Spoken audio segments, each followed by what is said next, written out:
Hi friends, here is the recipe of an eggless tutti frutti cake. This is an extremely simple recipe to make and need very basic ingredients. Let's start by making buttermilk, for which add 1 teaspoon of white vinegar to 3/4 cups of milk. Mix and keep it aside till we need it. Now see the dry ingredients: the flour, custard powder, baking powder and baking soda. Add some flour to the tutti frutti and coat them well. Sieve and remove the excess flour from it. Into a large mixing bowl, add half plus 1/8 cup of powdered sugar, 1/4 cup of sunflower oil and 1 tablespoon of melted butter. Mix using a whisk and add 1 teaspoon of vanilla essence to it.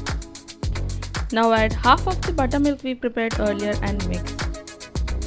Add the dry ingredients and the remaining buttermilk in batches and mix using a spatula. All the measure of the ingredients are available in the description, you can follow from there. Once the batter has come together, add the flour coated tutti frutti and mix. If the batter looks thick, then add a tablespoon or 2 of milk to it and mix. Here I am baking in disposable cups. You can use 5-inch or 6-inch cake tin. Sprinkle some tutti frutti on top for garnish and bake at 160°C in the lower rack for 20 to 25 minutes or until a toothpick inserted comes out clean.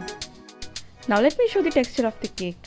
They have the perfect texture of a tea cake and the right amount of sweetness. And here I've used pineapple flavored custard powder, which has brought a nice flavor as well. Do give this recipe a try and subscribe for more videos. See you soon.